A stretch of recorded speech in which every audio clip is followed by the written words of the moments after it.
কোনো মানুষ লাইফ সাপোর্টে আছে শুনলেই সবাই আঁতকে ওঠেন। লাইফ সাপোর্ট বা ভেন্টিলেশন আসলে কি? একইভাবে আইসিইউ, সিসিইউ, এইচডিইউ এই শব্দগুলো অনেকেরই পরিচিত। এখন প্রশ্ন হলো, এই শব্দগুলোর অর্থই বা কী, আর চিকিৎসার কোন পর্যায়ে একজন মানুষকে লাইফ সাপোর্টে নেওয়া হয়? বিস্তারিত জানাচ্ছেন জান্নাতুন নাহার জেরি।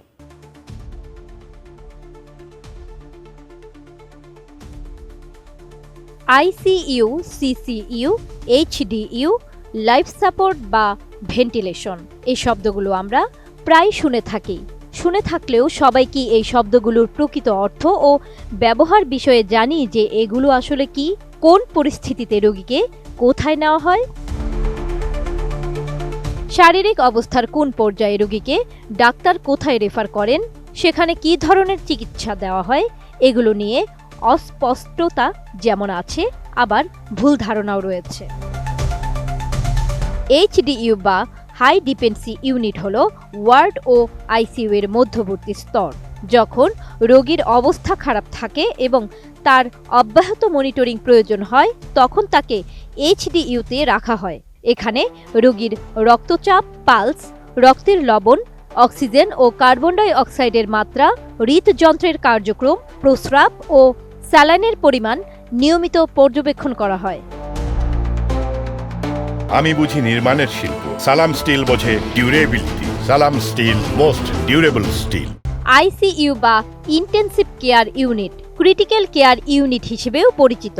যখন কোনো রোগীর একাধিক অঙ্গের কার্যকারিতা একসাথে কমে যায়, তখন তার বেঁচে থাকার জন্য বিশেষ সাপোর্ট প্রয়োজন হয়। উদাহরণস্বরূপ, ফুসফুস ও কিডনি একসাথে কাজ না করলে হাই ফ্লো অক্সিজেন বা ভেন্টিলেশন মেশিন ব্যবহার করা হয় এবং প্রয়োজন হলে কিডনির জন্য ডায়ালাইসিসও দেওয়া হয়। অনেক সময় রোগী এইচডিইউতে থাকাকালীন অবনতি হলে তাকে আইসিইউতে স্থানান্তর করা হয়। আবার আইসিইউতে থাকা রোগীর অবস্থা উন্নতি হলে সরাসরি ওয়ার্ডে না পাঠিয়ে প্রথমে এইচডিইউতে নেওয়া হয়। পরবর্তীতে অবস্থার আরও উন্নতি হলে তাকে সাধারণ ওয়ার্ডে স্থানান্তর করা হয়। সিসিইউ বা করোনারি কেয়ার ইউনিট মূলত হৃদরোগজনিত জরুরি অবস্থার জন্য। উদাহরণস্বরূপ, heart attack, heart failure, cardiac arrest, অত্যাধিক উচ্চ রক্তচাপ ইত্যাদি। সিসিইউ শুধুমাত্র হৃদযন্ত্র সংক্রান্ত জটিলতার জন্য। ভেন্টিলেশন বা লাইফ সাপোর্ট খুব সংকটময় অবস্থায় শ্বাসযন্ত্রের কার্যক্রম সচল রাখার প্রক্রিয়া হল ভেন্টিলেশন। সাধারণ মানুষ যেটাকে বলে লাইফ সাপোর্ট।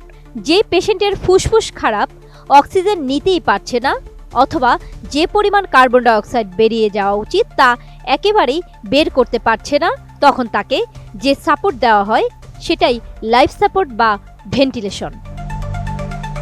জান্নাতুন Nahar Jerry, desk report, ATN news.